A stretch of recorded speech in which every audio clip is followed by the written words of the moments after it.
GC here, and we're back with a movie review. Ant-Man, directed by Peyton Reed, the dude that brought us Bring It On. This movie stars Paul Rudd, Evangeline Lilly, Corey Stoll, Michael Peña, Michael Douglas, and everyone else. Check down below. So what's this film about? Well, it's about Scott Lang, a burglar who just recently was released from prison, and due to his background, he can't hold a real job, and so circumstances happen. He gets hired by Michael Douglas to work on something that will help save the world type of thing. So what did I like? Well, first off, beyond the whole old Agent Carter from the beginning, the first 45 minutes is great in terms of just making itself its own film, where it's about Scott Lang, his characterization, his relationship with like Michael Douglas, Evangeline Lilly, and Pym Industries, and this whole thing like just put together, and it's really self-contained story about this heist, rather instead of like throwing a lot of like Avengers jargon here and there.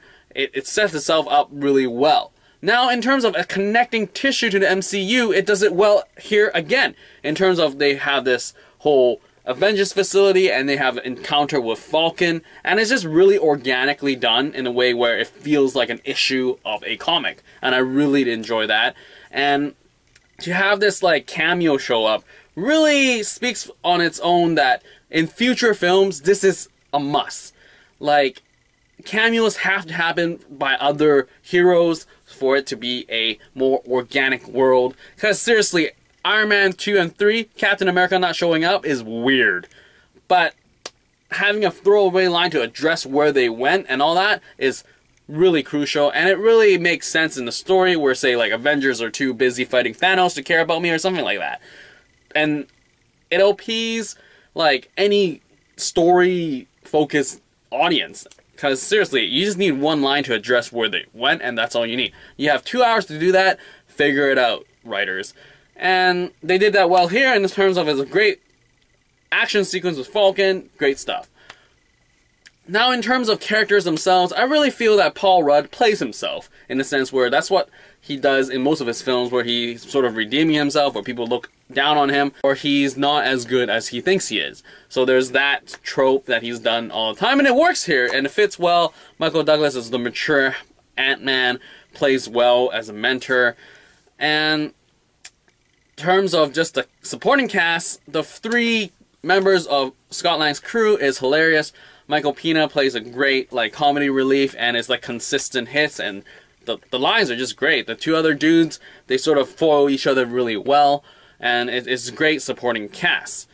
And now in terms of Evangeline Lilly, I swear I thought they would bank on her a lot more, in the sense where she'll rise the ranks of just Pepper Potts or Black Widow. Just hold herself down in the sense where she's got this. But the whole storyline really shuts her down when Michael Douglas is like, oh, you can't do this, I'm trying to protect you. We get that, but it feels still very weak in terms of the rest of the females of MCU, and it's just too bad. And also with the credit sequence, I swear that if they wanted to make her like really strong, it was establish her right from the get-go, rather than wait for a future movie. Like, sure, it's going to be like a sad, like, oh, this isn't like a Wasp film, but rather an Ant-Man film. But then I feel that if she starts suiting up or something, that would have been much more impressive than that's about time. Like, yeah, it's about time, like so many movies ago, that females need a bigger role. And now you're getting into it. But that's just having nitpicks and gripes. But I don't want to call this a real nitpick, because MCU have a huge problem with their dealings with females in terms of their portrayal, and just, you know, it's reestablishing the status quo sort of thing.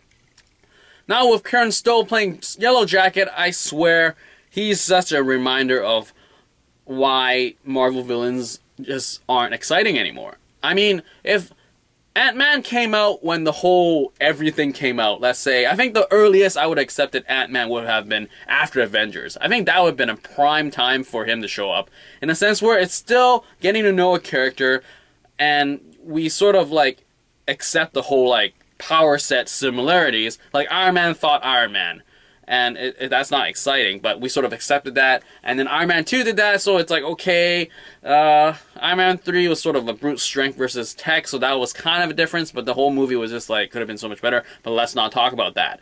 But now here, it feels like Ant-Man versus Ant-Man, because Yellow Jacket can shrink and get bigger. Same thing.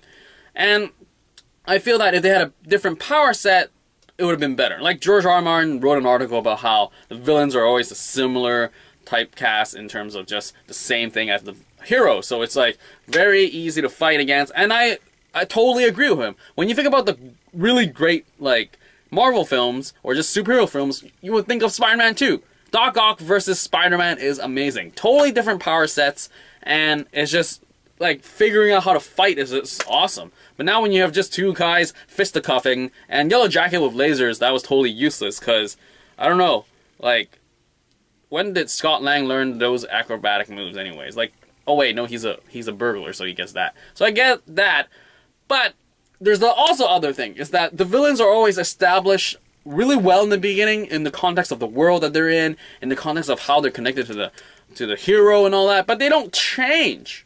Like, it's just, like, become more psychotic, become more crazy, change. Like, Spider-Man 2 again, he was a good guy, and then he became a bad guy. There's that change, and the different power set really was, like, hands down, just great characterization with hero and villains. Because seriously, a superhero film is as strong as its villain. When your villain is forgettable, it's just like, ugh. Like, Guardians had a lot of things going on for it. So that's why Ronin was forgettable, and it was sort of somewhat acceptable, but really it shouldn't be acceptable, because villains need to be stronger. And I can talk about days and days with this Marvel stuff. But let's get on with this review. So yeah, Yellow Jacket could have been a lot better.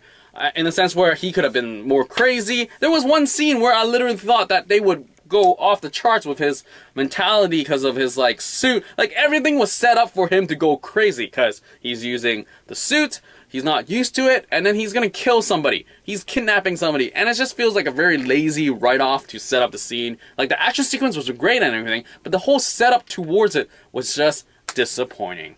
So all in all, I feel that Ant-Man was a enjoyable ride in the sense where it was a breath of fresh air in terms of just crazy Age of Ultron action over the top, where here we have a lot of characterization in terms of just mentor relationship, daughter-father relationship, though it could have went further, but I take it what have you.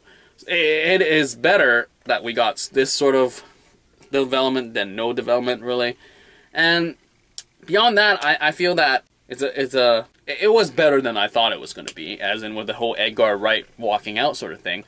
And yeah, all in all, I recommend it. It's a breath of fresh air. It's fun to watch like tiny people fighting things.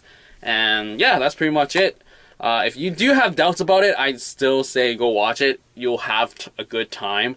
I would say, I wouldn't know where to put it really, but the whole freshness of it really is great. And I think all Marvel fans should definitely support this film, because I feel that everyone just thinking about Cap 3 and Thor 3, that they're going to just forget about Ant-Man. It's going to be sad, because Marvel's going to go like, well, Ant-Man didn't really work out, so I guess we can, you know, not bring him back. But I mean, Ant-Man is working out in terms of critics and audience reviews of it, but the box office is saying something else. But anyway, just go check it out. You'll enjoy it. And yeah, so if you have seen Ant-Man, leave your comment down below and I'll get back to you as soon as possible. And that's it for this movie review for Ant-Man. Out!